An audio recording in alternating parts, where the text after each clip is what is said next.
let's jump into this one. So if the volume flow would need to be maintained for proper bodily function, so let's say this is maybe blood flow, right, within the body, then what would the pressure difference have to become? So our pressure difference within here, so that means this right there, okay, this is Poiseuille's law for the volume flow rate. So what would this have to change by, okay?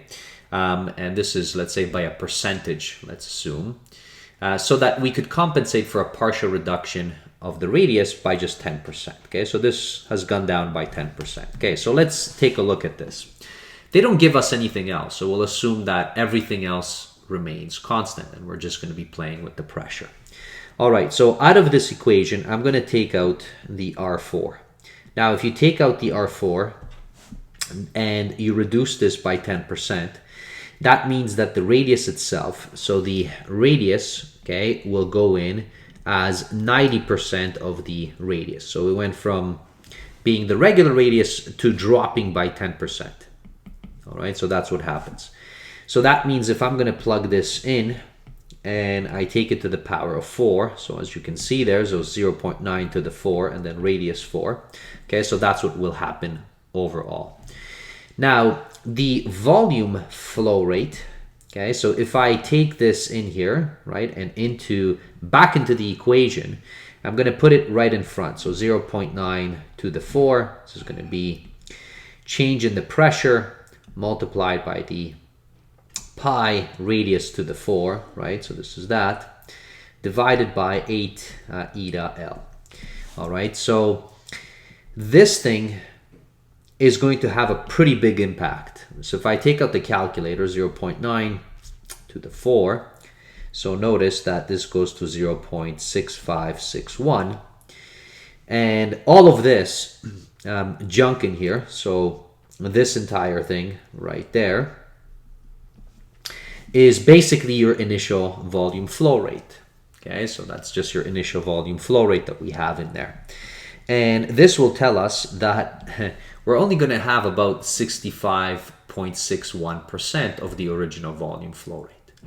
So the question's asking us, well, how should we compensate, okay, the pressure so that we still have the same volume flow rate? Well, if we wanted to compensate for this, then what we would have to do is that the original change in pressure would actually have to increase, right? Now, how much is it going to have to increase? So if you look at this equation, so if this is on top, well, I'm going to need to take this here in the denominator, okay, at the bottom, and I would keep everything else the same.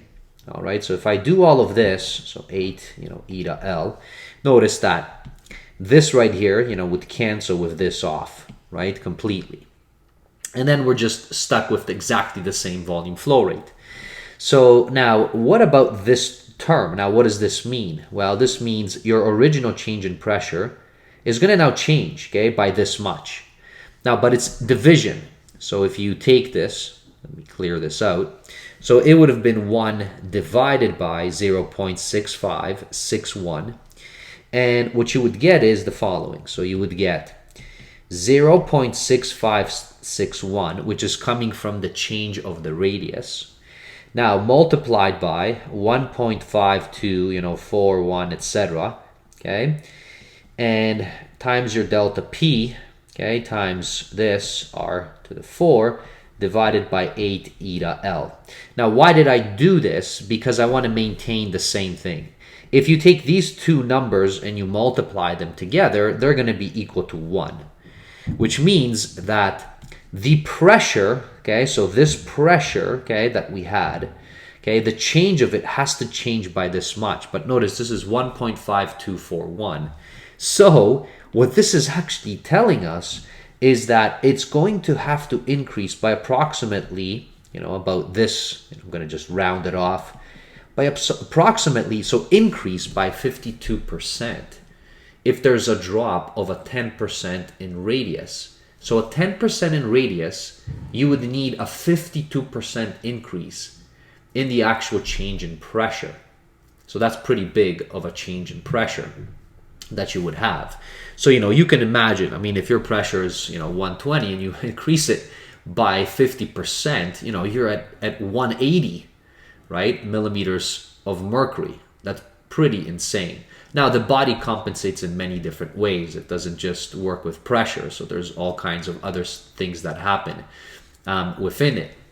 But this question just asks us, well, if we had this and we were reducing the radius by 10%, and we were only trying to figure out what the compensation of the pressure would be, well, the compensation would have been around 52%, okay, increase. And that's pretty big, okay, in terms of trying to check that out. Now, that is the change in pressure, so it's not the actual pressure that you have in there. All right, so that is it, okay, for this example. It's a fantastic one and definitely not an easy one because it doesn't give you numbers. If you want numbers, you can plug in the numbers and then work with them. But this is actually more about intuition and then understanding the intuition behind the formula, okay? So that's it for this example. Here's the second example, and actually the last example, though it has 3 components. So we're given some coefficients of viscosity, all right? So some eta in there. Now notice I put a little footnote there, and I will put in the show notes, all right? So, you know, huge props, okay, to the OpenStax kind of college physics textbook, okay? So I'll put a note a little bit in there. You can certainly find many different viscosities, okay? So I've taken them kind of from there, so you can find many of them in here, not just water, blood, honey, oil. There's many others, okay, that they point out in there. And of course, the higher the number, well, the more or the more resistance, okay, of flow that there would be, because that's what viscosity is all about. So as you can see there, you know, water has about 1, okay, in comparison to blood at 37, which is about 2, which is twice as, okay, viscous as you have it.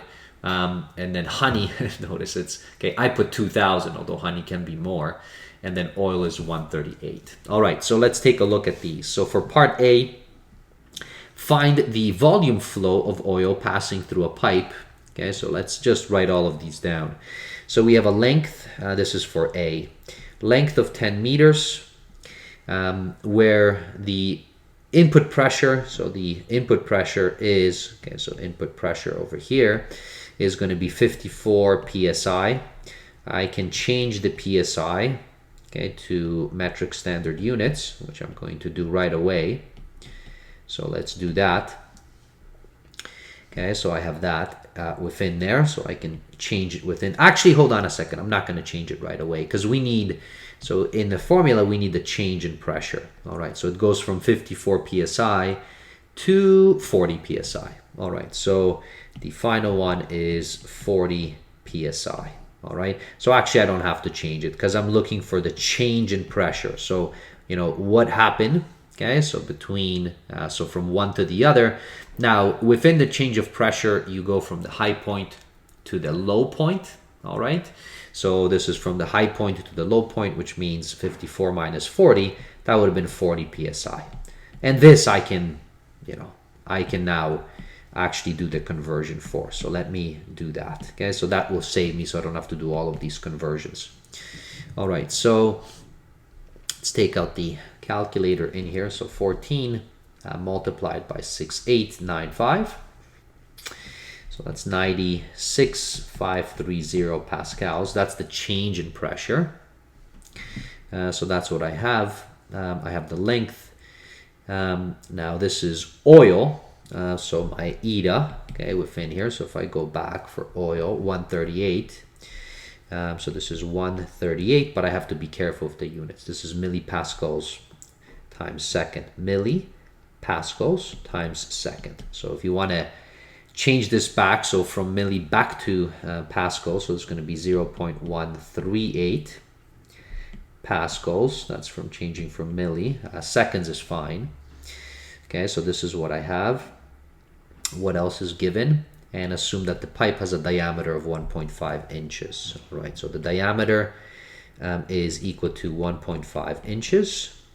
And now 1 inch, you can kind of recall, is 2.54 centimeters or 0.0254 meters. Now I need the radius within here, so that's going to be 1.5 divided by 2, which is, I guess, 0.75 inches. times, so changing this back.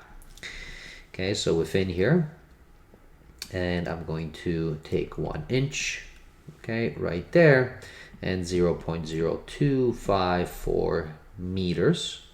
All right, so the inches will cancel. So my radius, so it's a bit of convergence back and forth within here, 0.75 times 0.0254. So that's 0.01905. All right, so that's meters. So that's what I would have within here. So it's about, 1.905 centimeters, okay, which makes sense, I guess. All right, so now that we have all of these, okay, so we have, let's check this out. We have the change in pressure, we have the radius, we have eta, and we have the length. All right, so if you put this in here, so that the volume flow rate is equal to, so change in pressure times pi, r to the 4 divided by 8 eta, and then the length of the actual pipe in here. So the change in pressure was, okay, so 96530 times pi. The radius is tiny, all right, but it's to the 4. And then this whole thing is going to be divided by 8 times, and this is 0.138 Pascals seconds times, so everything has to be in metric standard units just in case, and then the length is 10 meters. All right, so let's take a look here. Let's see what happens. Let's plug this in. Okay, so since I already have the radius, I'm gonna take it to the 4 multiplied by pi multiplied by 96530, and then divided by, I'll put all of this in brackets, 8 times 0.138 times 10. Okay, so let's see what that gives me. So the volume flow rate is 0.0036172, etc. But this is meters cubed per second. All right. So if you want this in liters, well, 1,000 liters is equal to a meter cubed. So, you would move the decimal over. So this is approximately, 3.6. How many sig figs did we have maximum in here? Let's take a look. So it looks like it's 2, I think. Yeah, 2 is the max. So I can actually keep this 3.6 liters per second. All right, and if you want it in standard units, there it is, just rounded to 2 significant figures. All right, so that's the part A. So a bit of calculation, but I mean, it's not super crazy. Okay, so for part B, let's take a look. So it says find the volume flow for the same, okay, so the same thing, just for water and then with honey. Okay, well, so let's take a look. So this is for part B. So for water, so H2O,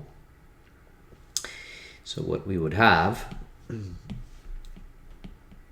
volume flow rate equals, so if everything is the same, so we have 96530 times pi multiplied by, so it's going to be 0.01905 to the 4 divided by 8, and the only thing that changes, okay, is, so it's 1.002, so change that 1.002, so that's going to be 0.00102, all right, and then times 10. All right, and then you can do the same thing with, I guess the next one was what, the honey, was it? Yeah, with honey, which is 2000. All right, so that's going to be the next one, which is honey. So I'm not going to rewrite this again. Okay, so I'm going to just calculate these two for you. All right, so I'll do that in fast forward fashion, plugging it into the calculator and then seeing what we get. All right, so there you go. Okay, so here's the water. So water is moving super quickly. So, and again, it's just viscosity, right?